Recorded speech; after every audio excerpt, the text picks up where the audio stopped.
שלום, אני אופה שי. עם סיפור חדש על נוני תמנוני. נוני תמנוני, כפי שאתם יודעים, הוא סקרן תמידי, וכל הזמן מחפש ללמוד דברים חדשים. הפעם הוא החליט לצאת להרפתקה גדולה.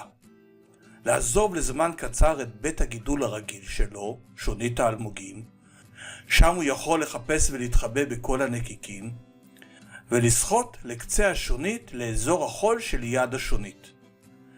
את מי הוא ימצא שם? מה הוא יגלה? מדבר החול נראה ריק ועזוב, אך לאט לאט מתוך החול החלו להציץ ראשים של דגים מוזרים שנראו כמו נחשים קטנים.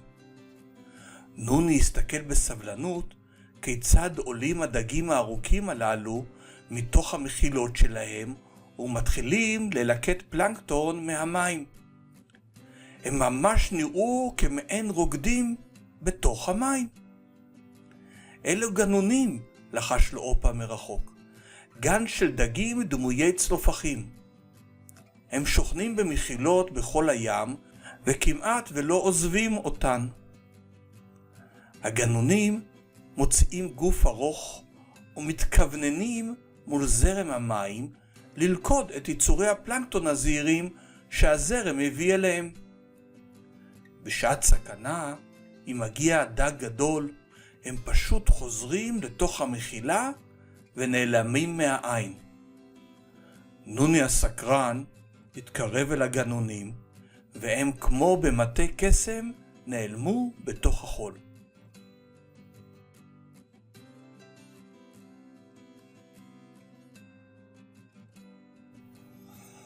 בהתקרבו לקרקעית החול, נגלו לעיניו של נוני שני דגים מוזרים למראה. ראש כמו של סוס או דרקון, וסנפירי חזה כמו של דרקון מעופף. כן, אלו דגי הפגסוס הדרקוני. דגים הקרובים לסוסון הים ושוכנים על הקרקעית החולית של הים.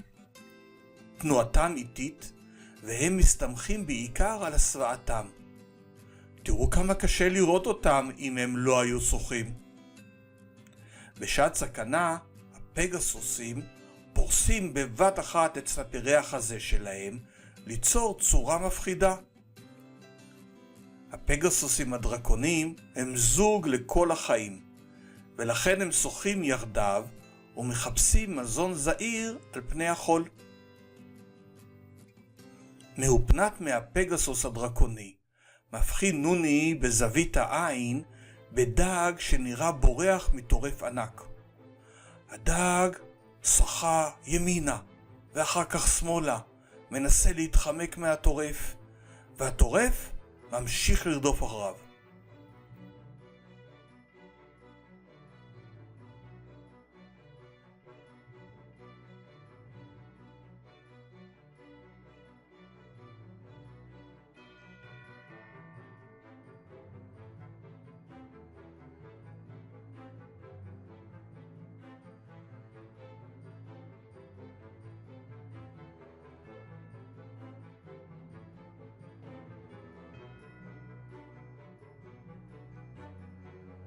כאשר נראה שהטורף כבר ממש מתחיל להשיג את הדג וכמעט לתפוס אותו, משנה הדג את כיוונו, ובבת אחת צולל לתוך החול. כן, ממש לתוך החול. כן, תראו זאת שוב, בהילוך איטי. נוני לא מאמין למראה עיניו, ואופה, ששיחק את הטורף הענק שרדף אחרי הדג, מספר לו על הדג להביא טווסי. להביא כי גופו חד כמו להב, סכין, לצלול לתוך החול. וטווסי בגלל הסנפיר הססגוני מעל ראשו. כאן נראה הצעיר שלו מקושט עוד יותר. גם הוא חי באזור החולי, וכאשר הוא חש בסכנה, גם הוא צולל מיד לתוך החול ונעלם מהטורף שלו. נוני ממשיך במסע ההרפתקאות שלו. הוא מבחין על הקרקעית בדג קטן הניצב בפתח של מחילה. נוני התקרב והדג הסתובב וצלל לתוך המחילה. נוני, שלמד מהגנונים שלתצפית טובה צריך סבלנות, שחה הצידה והתחבא מאחורי אבן והתבונן במחילה. לאחר זמן מה הציץ ראש של דג קטן מהמחילה, ואחר כך כל גופו. דג קברנון קטן עם עיניים גדולות מסתכל לכל הכיוונים.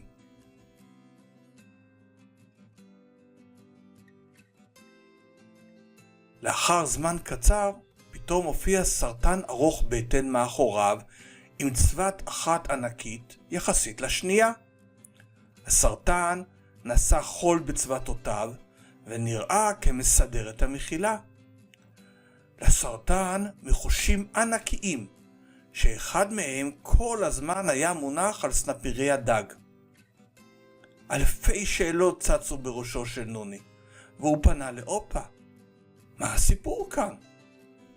נוני, אומר לו אופה, יש כאן עוד דוגמה לצוותאות. סימביוזה. זוכר שסיפרתי לך? הדג והסרטן חיים בצוותא. הסרטן נקרא נקשן כי יש לו צבת שנוקשת ויוצרת רעש חזק, והוא אחראי על בניית המחילה ותחזוקה. והדג נקרא סרטנונית, כי הוא חי בצוותא עם סרטן, ותפקידו להזהיר את שניהם מפני טורפים אפשריים.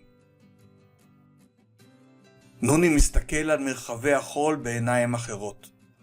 הוא כבר יודע שבמדבר החול הגדול יש יצורים מיוחדים ומעניינים.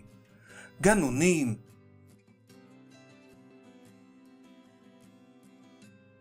פגסוס דרקוני, להביא טווסי וסרטנונית ונקשן.